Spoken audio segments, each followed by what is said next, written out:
जय हिंद दोस्तों। मैं अतुल चौधरी स्वागत करता हूं आपका। आई होप आप सब बहुत अच्छे होंगे और आपकी पढ़ाई बहुत ज़्यादा अच्छी चल रही हो। दोस्तों हमारा टॉपिक चल रहा था डिजिटल सम, उसी के कुछ क्वेश्चंस आज मैं लेके आया हूं। प्लस जो एक कॉन्सेप्ट रह गया था उसके बारे में आज बताने वाला हूं। तो जैसे कि जितने भी परफेक्ट स्क्वायर होते हैं उनका डिजिटल सम कभी भी 2, 3, 7 और 8 नहीं होगा। मतलब अगर आपका डिजिटल सम जोड़ने के बाद कोई संख्या इतनी ये संख्या आ रही है तो उनमें से उसका परफेक्ट स्क्वायर वो कभी नहीं होगा। और परफेक्ट स्क्वायर होंगे क्या? परफेक्ट स्क्वायर का जो डिजिटल सम होगा वो 1, 4, 7 और 9 यही होगा बस। जैसे कि दोस्तों हमें क्वेश्चंस मोस्टली क्वेश्चन आपको देखने के लिए मिलते हैं जिसका वर्गमूल एक परिमित संख्या है। तो किसका वर्गमूल इनमें से है? अब फटाक से हम जोड़ लेते हैं। 9 को जो भी होगा, जैसे कि पिछली क्लास में मैंने बताया था, 9 को काट देते हैं, जो भी जुड़ के 9 आ रहा है बाकी संख्याओं को सम कर लेते हैं। 4 और 5 9, तो 6 और 2 8। दोस्तों इसको देख लो, 5 7 6 8। अगर कहीं भी 9 बन रहा है, 8 और 8 1 9 और तो नहीं बन रहा तो इनको डायरेक्टली जोड़ लेते हैं। 7 5 12, 12 6 18, 18 2 20, यानी कि ओनली 2। साथ में यहाँ पे देख लेते हैं एक बार, 9 5 4 9, 2 और 1 इक्वल टू 3। साथ में 1 3 5, अब यहाँ देख लो 5 4 9 और 4 3 7 और 2 9, इसका बन गया दोस्त 1। तो यानी कि मैंने क्या बताया था अभी, जो परफेक्ट स्क्वायर होंगे वो कौन कौन से होंगे? या तो 1 आए उनमें, 4 आए, 7 आए और या फिर 9 आए। दोस्त केवल यहाँ पे एक ही ऐसा ऑप्शन है जिसके अंदर केवल 1 आ रहा है, तो हमारा जो ऑप्शन होगा वो डी होगा। डी सम बिल्कुल चुटकियों में आंसर आ रहा है दोस्त से। तो यहाँ पे देख लो, अगर किसी का क्यूब हो उसको कैसे करते हैं, इनको भी डायरेक्ट सम करना होता है। हमें 4 और 1 5, और अगर हम 5 का क्यूब करें तो 125, 5 बजे 25 25, 5 बजे 25 और 25 पंजे 125, डायरेक्टली आ गया।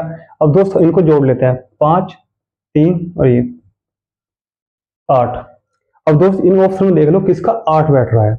जैसे 5 और 4 9, कट गया डायरेक्टली, 4 और 2 6।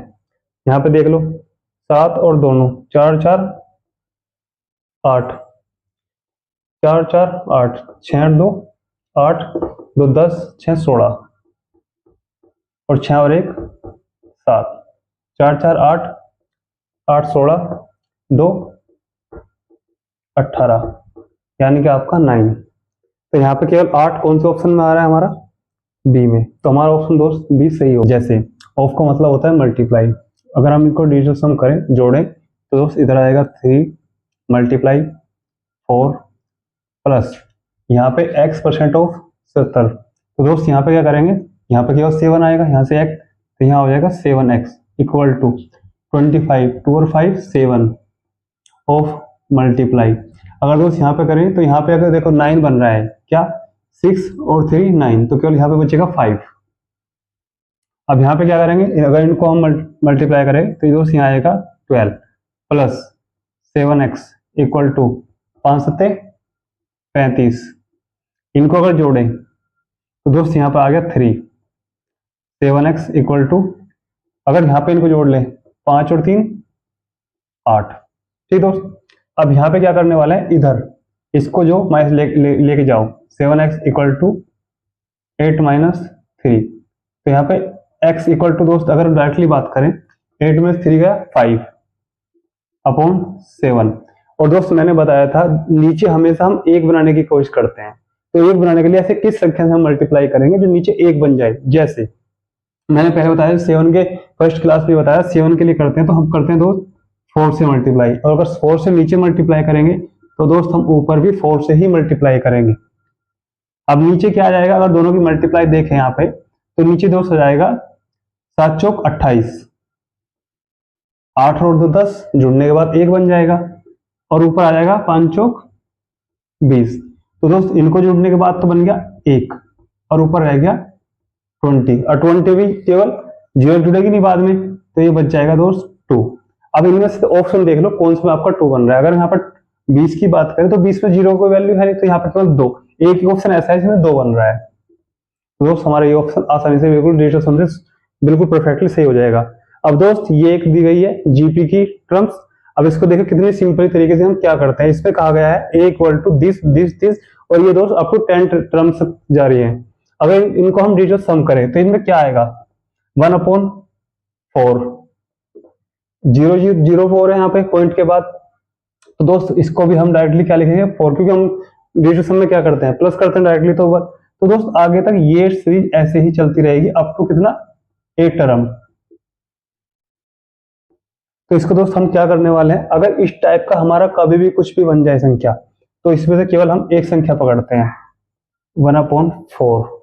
और दोस्त 4 में ऐसा किस संख्या की मल्टीप्लाई करें कि हम जो है आपका नीचे 1 बन जाए। केवल एक संख्या पकड़ लेंगे, बाद में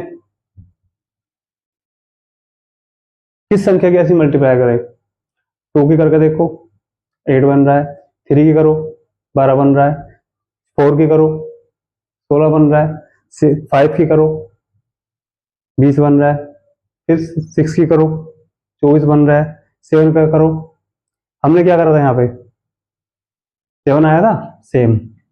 अगर दोस्त हम यहाँ पे 7 की मल्टीप्लाई करेंगे, ऊपर भी 7 की मल्टीप्लाई करेंगे, तो यहाँ पे तो बच जाएगा दोस्त 1 और ऊपर बन जाएगा 7 और बाहर में 8 टर्म तक जा रहा है, तो 8 टर्म तक है ही दोस्त ये। तो केवल हम ऊपर लिखेंगे 7 और नीचे तो 1 बन ही गया, उसको तो हमें लिखने की जरूरत नहीं।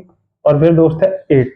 अगर यहाँ पे करें, अब इन दोनों की मल्टीप्लाई कर लेते हैं। अगर 8 सत्ते 56, 56 और दोस्त अगर हम 56 को जोड़ेंगे तो ये आपका आएगा 11। अब 11 में फिर हमें एक संख्या बनाने की कोशिश करनी है। अगर दोस्त हम इन दोनों को भी जोड़ेंगे तो ये आ जाएगा आपका 2। तो हमारा जो ऑप्शन होगा या जो सही होगा वो केवल 2 आएगा। यानी कि इतनी बड़ी संख्या को अगर अब 8 टर्म तक जाए तो केवल आंसर आएगा ओनली फॉर 2। ये a इक्वल टू 103 और हमें वैल्यू निकालनी है इसकी। इसको हम करते हैं डिजिटल सम से। इसमें क्या दिया गया था 2 और 1 3। तो आप a के स्थान पर हर जगह 3 रख कर देखो।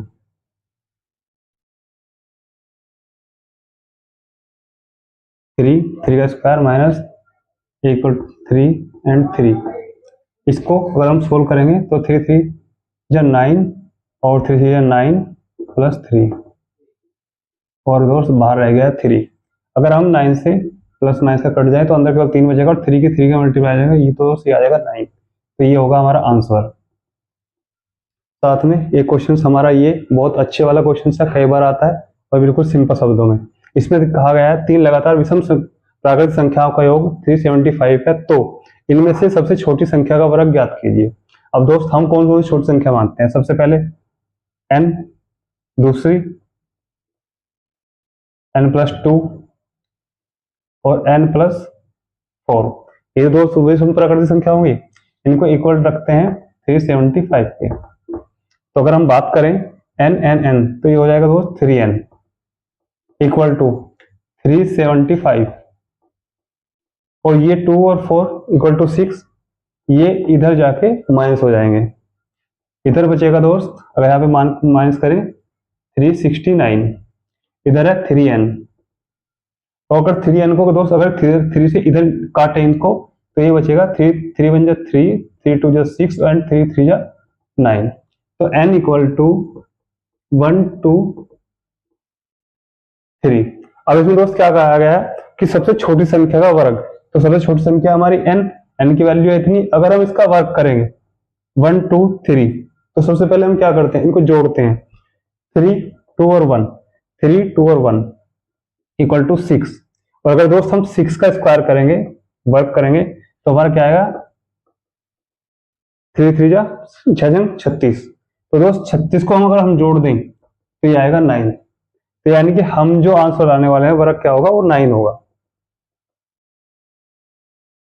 दोस्त छोटी छोटी चीजें ही हमारे डिजिटल सम से बहुत आसानी से हो जाएंगी। ये इनमें ज्यादा टाइम नहीं लगेगा, बहुत सिंपली ये चीजें बल्कि करने की जरूरत भी नहीं थी और भी ज्यादा सिंपल तरीके से आप कर सकते हैं जब आप कैलकुलेशन करना सीख जाएंगे।